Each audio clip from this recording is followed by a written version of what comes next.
welcome back. I'm your host, Michael Stamatinos from Advancing Healthcare Innovation Show. And if you're new to us, we're just so crazy passionate about healthcare innovation and adoption of that innovation within the healthcare space. And our aim is to bring real stories of innovation within healthcare, real people that are really innovating. And we've just got an action-packed year. We've had so many amazing conversations and many more that we have down the pipe. So if you just encourage you, wherever you're listening to this, just make sure you hit subscribe. But without further ado, I want to introduce today's guest, Tom Ross, CEO of Andgo. Tom, welcome to the show. Hey, Michael, thanks for having me. Ever since we first spoke, I love the origin of how Handgo started. And when people ask me about sort of what is it that you do, I say, look, my joy is to solve problems, real problems. So can you share with the audience a little bit about the origin story of Handgo and, sort of how you guys have evolved into where you are today?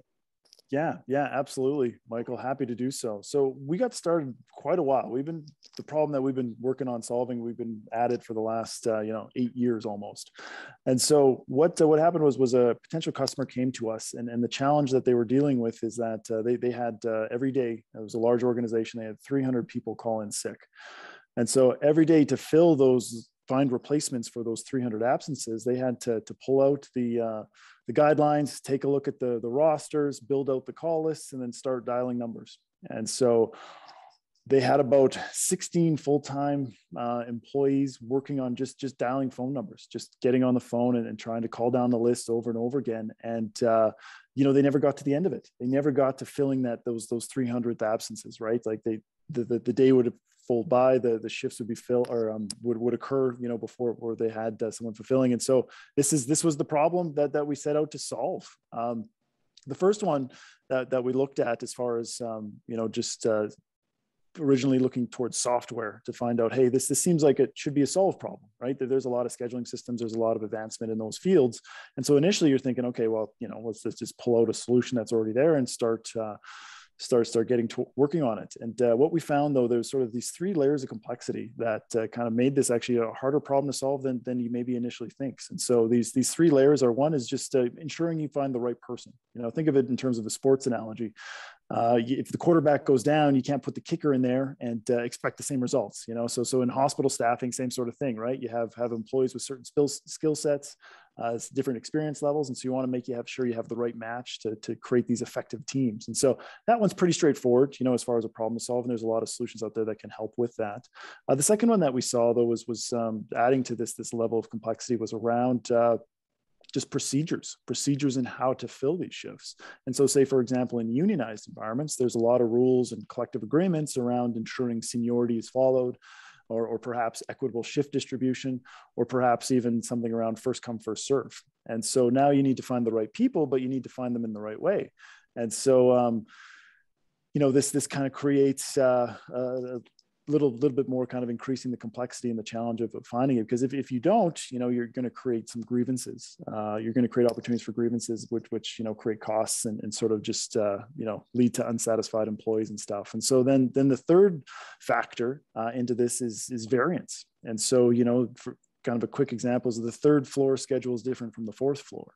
And in a particular unit with multiple occupations, you may have different scheduling rules for each of those occupations. And so this idea of variance, even within these units. And so when you start stacking all these problems together, it's a pretty hard problem to solve, finding the right person, making sure you're following the right procedures, and then being able to support variance. And so you can kind of see why, the back office admin staff were doing a lot of these manual tasks. And so, those 300 absences that our client was working to fill, there's a lot of effort that goes around that. And so we the old saying, the problem is the path. The biggest problem was just where they were spending most of their time was around communication. And so we started to build out communication tools to help with that, sending out text messages, sending out phone calls so that folks could be alerted, and basically freeing up the scheduler's time for more value-added tasks. Instead of this menial, repetitive, kind of non-value-added tasks, software can do that, and these folks can focus on more of that value-added, kind of providing them more enriched experience as well. That's awesome. And now, the last 18 months has been a pretty interesting environment. How How has that problem magnified?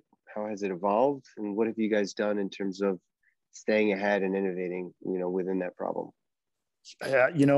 So COVID has certainly, I guess, emphasized this problem or sort of shine a light on this problem. And I guess this is where kind of one thing we saw is sort of just to differentiate between what we call task optimization compared to, say, workflow automation.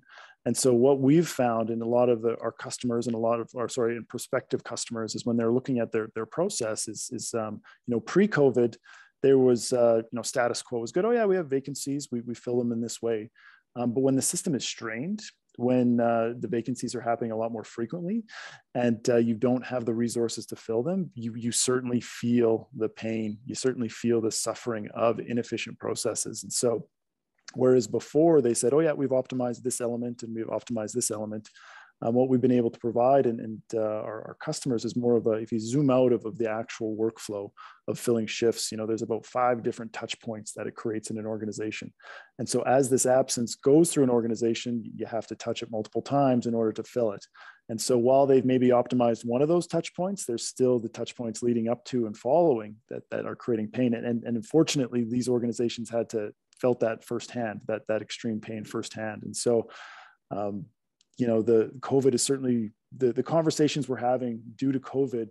Our customers are a lot more sophisticated in terms of this pain point in this problem because they've dealt with it firsthand. Never before have they had such an event that has strained their resources and pushed their processes into this. And so it's interesting to see, and we're very fortunate to be able to have a solution that actually comprehensively addresses the entire problem, not just a few of the symptoms that they're experiencing around this. So talk about that, the problem in its entirety. I mean, there's a lot of pointed solutions that solve some aspects of the problem. How do you know that you're solving the entire problem in its entirety? Walk us through a little bit about that, because that's interesting to me, because when you think about the end user, the customer, what are their expectations? Are their expectations only for you to solve a certain slither of it, or is it to be a full end-to-end solution? And when do they know that it's a full end-to-end solution versus just a very single pointed solution that just solves one particular problem, but makes them feel as if though the whole problem has been solved? Yeah, Michael, great question. And one that we're looking, at kind of solving, kind of be able to put our finger on the pulse of what's going on there. Again, kind of going back to what our customers have experienced, our prospective customers, have experienced during COVID, they're a lot more aware, right? They understand where the system's weak. How do you onboard these employee sick calls? Are they going to managers? Well, what happens when that manager is sick? Or are you missing them, right? And so the biggest thing when we do our process design sessions is to kind of ask our people in the room to sort of zoom out. What is the process that leads into the process we're talking about, and how efficient is that? Is that part of the same one, or is that a separate one? And so if you zoom out a few times, you kind of get a full sense of the picture that you're dealing with. And so yes, communication, and this is where a lot of folks come to us initially, is like, hey, we need a way to automatically communicate these absences. And that's a great, absolutely, let's get started there.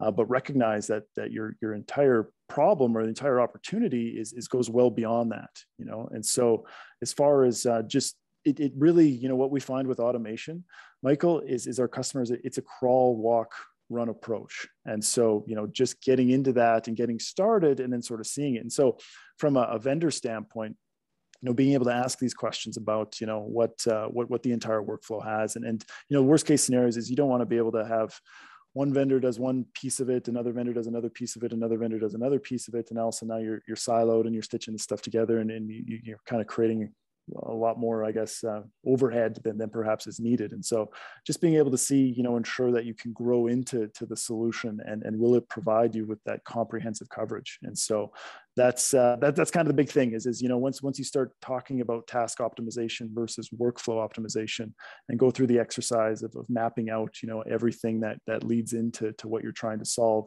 get a pretty clear picture of the entire opportunity for efficiencies. So what's an example? Give us and walk us through an example without breaching any, confidentiality of a crawl, walk, run looks like from them not knowing Andgo to you guys then kind of coming in and solving the problem. Just for Absolutely. me personally, Absolutely. Okay. So going back to our 16-person hospital, or sorry, the 300 absences hospital. So the first thing we solved for them was the communication piece, right? Their scheduling staff spent most of their time dialing phone numbers. And so we were able to automate that for them, right? We were able to take this in. What we then realized is that these scheduling staff, what they were doing was they were creating the call lists. A lot of folks, a lot of systems, you have to create these call lists. And so to be able to identify what's eligible. So we just started automating each of the steps leading up to it. And so after the call lists were done, then there was the kind of going up the food chain here, so to speak, on the decision was, okay, what do we do with an absence? How do we know if there is a replacement that's needed or not? If we have 26 people on the unit and we have coverage for up to 23, well, the first 3 people that call in sick, well, we don't need to replace. And so then it became, okay, well, there's a decision that's governed by rules. Well, again, software can do that. And so now not only are we doing the call outs, we're doing the list building, we're also doing the decision on whether or not it needs to be filled or replaced or not. And then again, it's like, okay, well, you're starting with this absence. Well, how do you get that absence into your system?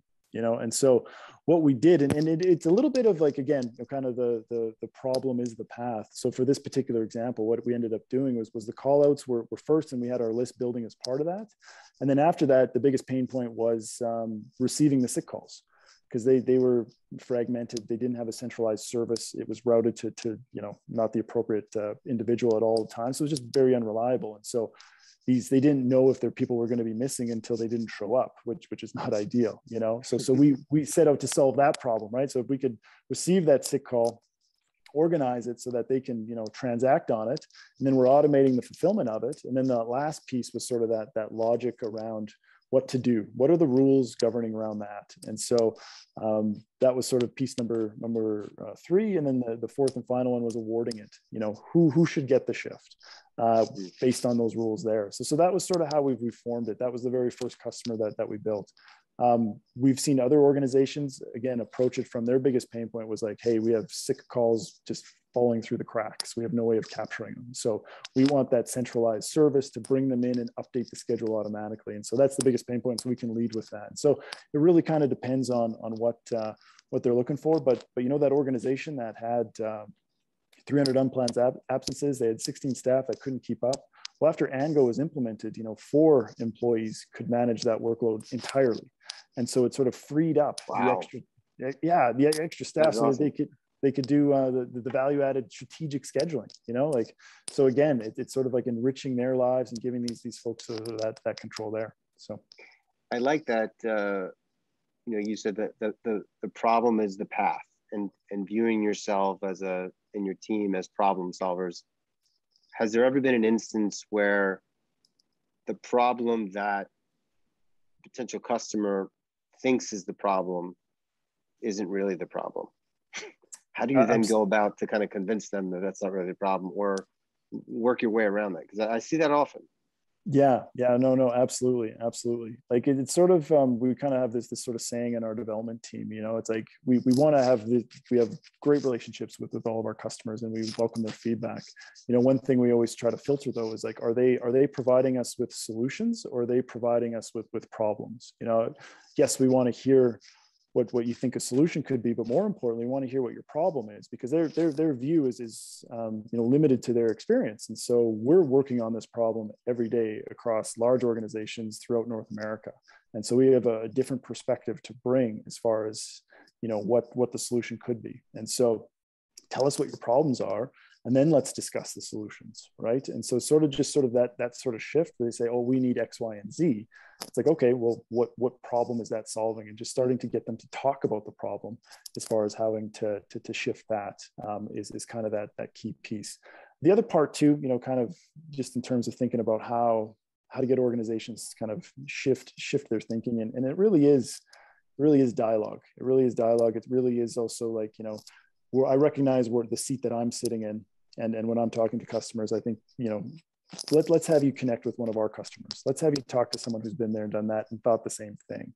A lot of times too, so there's one example, there's some different options around integration that it's funny because every customer thinks this is what they want, right? And to a point, to every one of our customers that is launched and said, yeah, our first project after go live is going to be this.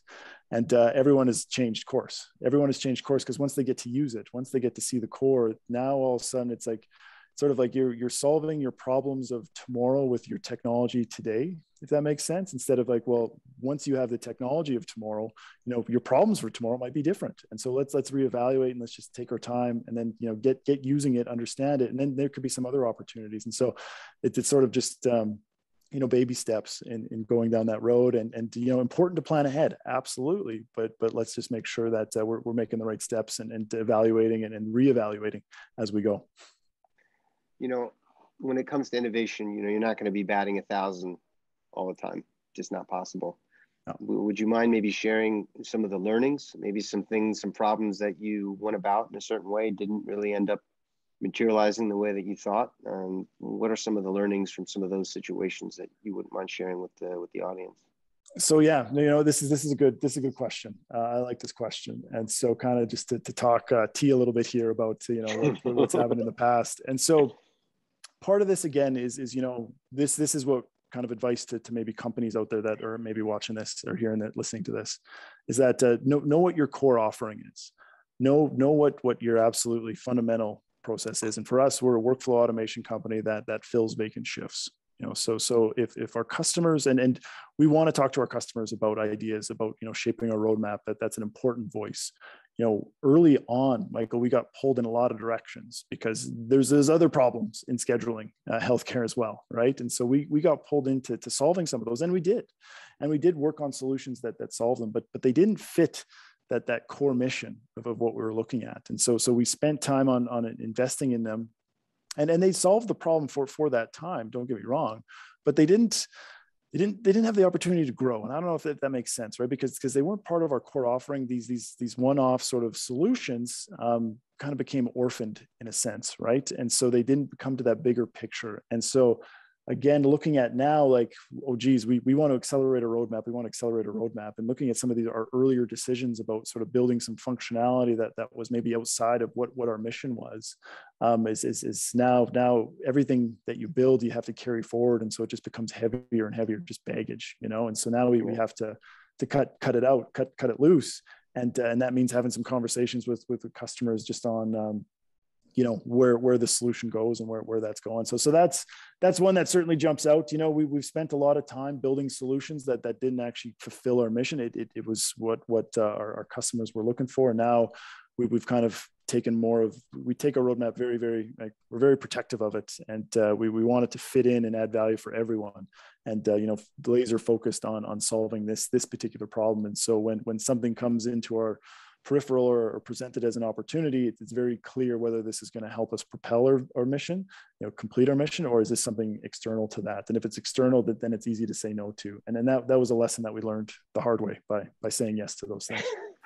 You know, it sounds like you have a very solid decision matrix that's come through some really difficult circumstances, and you've learned your lesson. And I would venture to say that anyone who's listening to this that is a people pleaser and likes to say yes, this is going to be very uncomfortable for you. However, I would have to say that it's probably a growth opportunity. Absolutely, I think Michael. it's easy for people just to say yes. When you talk about fulfilling your vision and your mission and staying true to that, that takes discipline. It takes discernment. So thanks for sharing that. You know, just to kind of a follow-on point to that, Michael. So at Andgo, we have a core value called does the right thing. And on the face of it, that sounds pretty simple. That sounds easy, but you know, it's actually, there's a lot of nuance to does the right thing. Because what is the right thing? What is the right thing? And it's not just saying yes to everything, because now all of a sudden you've created this system that can't scale and isn't actually solving the problem. And so you have to be very selective and ruthless in terms of your prioritization in order to do the right thing. And so that, it's something kind of, you know, thinking further ahead and planning for the future of what this looks like, and then making sure it sort of stays whole to your vision. Having that kind of laser focus is certainly something that's going to give you compound interest over time as you stay lean and are solving that problem there. So what does sprint look like? You said crawl, walk, run. What about sprinting? Thinking ahead of the curve. There's a lot of talk around artificial intelligence within healthcare, much of which is really big hype. Yeah. What are your thoughts on that? What does that look like for Andgo? Yeah, so with the sprint, and we're approaching this, we're pretty proud. We're approaching this with some of our longest tenured customers, right? They've rolled out the additional modules. They have everything covered, and so now with these customers, an employee can call in sick. The system receives it. The rules engine can determine whether a replacement's needed. If a replacement's needed, it can trigger the call flows so that the call lists and procedure sets are followed, and folks are communicated, and then it's awarded. So we've taken that sick call and we've replaced it automatically. And that's so exciting. That's so exciting to see. And so as good as this is, as this process automation is, there is a limitation to this technology, right? And he kind of alluded to earlier, it is reactive. It is dependent on that employee calling in sick. And so when we really think about sprinting, it's becoming proactive, right? It's becoming proactive on that front. And so instead of waiting for that employee to call in sick, we can start using machine learning and AI to actually predict and analyze the schedule upcoming so we can see potential problem areas. And I think there's a big gap in the market in terms of measuring what your staffing levels response to those needs are going to be. So I think that's what I'm super excited to kind of tap into and explore. And because there's a lot of great work that's being done on sort of that patient flow, that care requirement, which is great to see.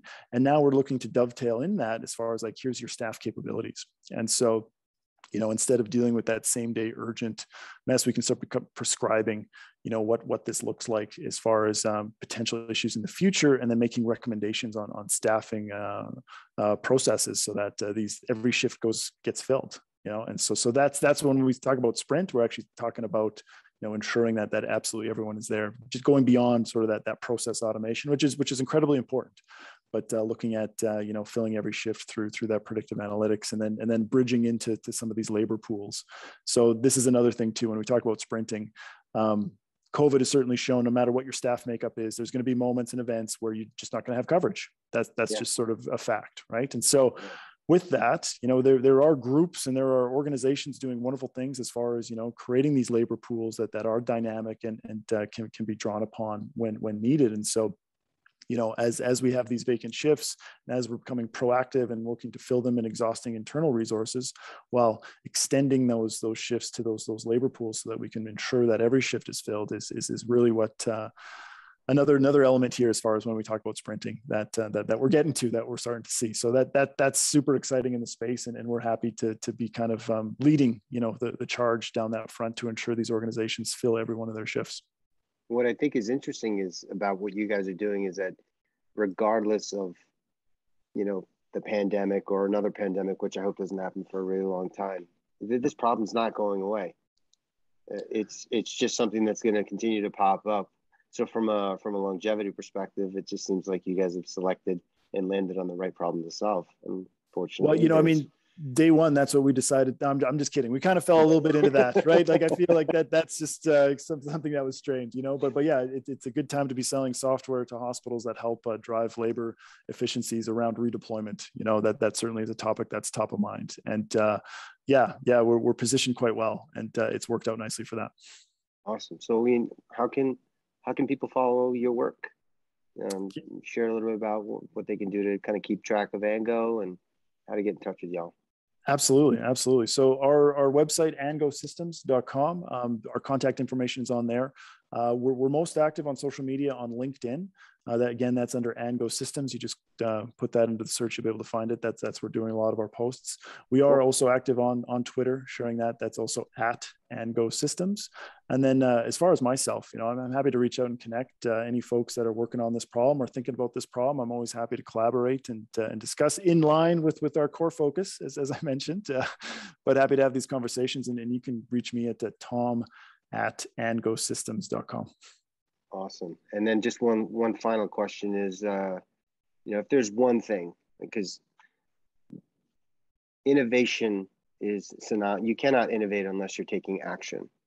And what's one thing that someone can take away from this conversation? I mean, I have several golden nuggets that I've kind of drawn away from this, but what's the one take that you would want the audience members to take from this discussion? Yeah, just one. Hey, just which one? Which one? I think Had to be one.